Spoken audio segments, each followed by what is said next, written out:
Lockie here from Melbourne Bike Bag Rentals. Today I'm going to show you how to pack your mountain bike into the EVOC Pro travel bag. One of the first things to remember when packing your bag is to make sure your bike's clean. This will help you get through customs and whatnot better. On domestic flights it's not so important, but it's usually better to arrive at your destination with a clean bike. So before we get started, you need to make sure you have the right tools, which for most bikes is just a standard set of Allen keys. The first thing you want to do is just get out either our 8mm or our 6mm Allen key and just take off the pedals of the bike. So point the Allen key towards the back and just press down. Sometimes they're a bit more stiff depending on if you've removed the pedals from your bike recently. Just unscrew that. Now that you get your pedals, the best thing to do is just put it inside the bag, so just in one of these pockets, just to make sure you can't lose them. Often putting the Allen key for your pedals within that pocket also helps to make sure you don't lose anything.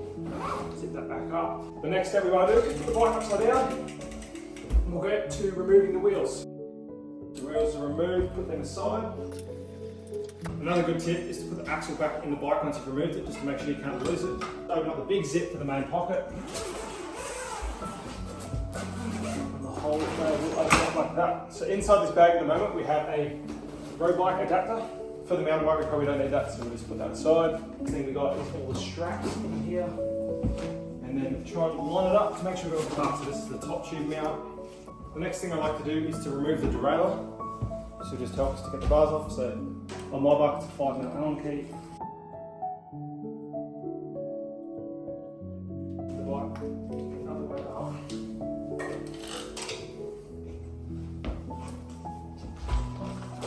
Rest it inside the bag like that. Use your 4mm or a 5mm Allen key to undo the handlebars. Either you can take the whole stem off or you can just take the bar off.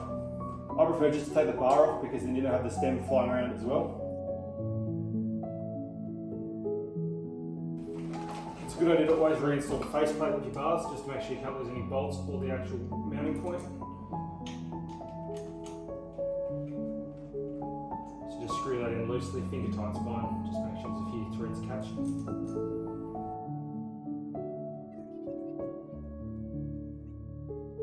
The next thing we want to do is grab our frame pad, that one there, and line it up so the down tube is in the right spot and it's on the top tube. So in this case it's actually going that way, top tube up there, and then it straps around like such. The tighter you make this, the better to secure the bike, just because it won't move. There we go, so that's in the correct position now. Then what you want to do using the straps provided on the side is just strap your handlebar in there nicely and make sure the bars are situated low enough so they're not going to touch the top of the bag, but they're also not going to rub on anything on your bike.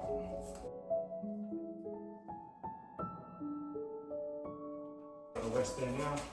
We'll push that down a bit to make it tighter. The next thing you want to do is actually get the bike in the bag, so make sure all the straps are out of the way.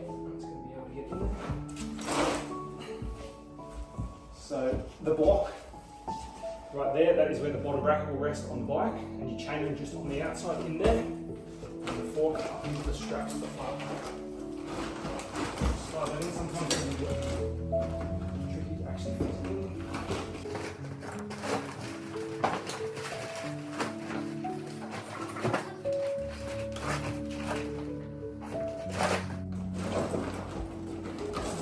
So this bike, the block's going to have to go back a bit. What you want to do is ensure that the chainer is not making any contact with the box on the bottom. The crank is either lightly resting or in front, so the crank at this position cannot move. And then the chainstay is resting on top now. Just position the derailleur in the slot behind. And as you can see there, that's pretty stable even without being strapped up now. So we'll just get the rest in. Sometimes lowering the seat can help as well. And also letting the air pressure out the fork will help you steepen the head angle and also shorten the wheelbase of the bike if it's a little bit too long. There's a few different options, so I find that you just chuck that in, chuck that around, see if that's secure. There's a few base straps, so you just line those up, like that at the top of your bike or through it, depending on if it's a full suspension frame or not.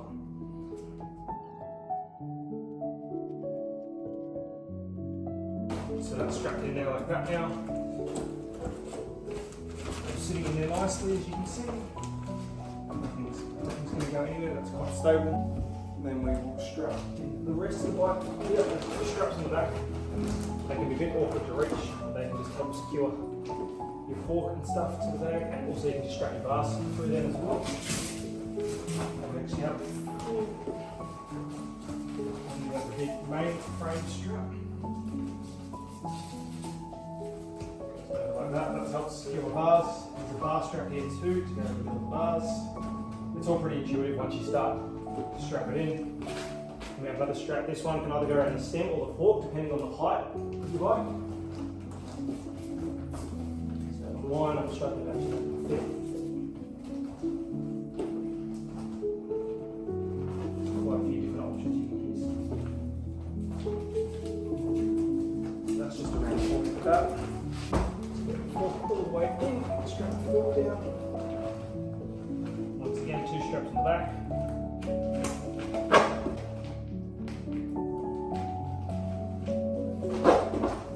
Now that's quite solid, as you can see. That's just moving fully with the bag. No movement, that means hopefully nothing will rub. From here you can fill out the rest of the bag with your clothes and pack out your bike, or you can use additional bubble wrap. But for now, we'll just pull the bag up.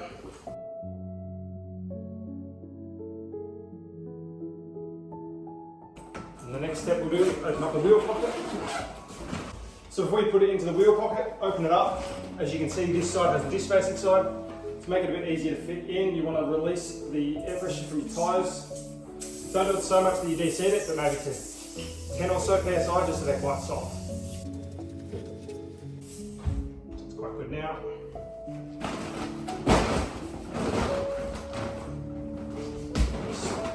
Slide that on in. Again, let the air pressure out.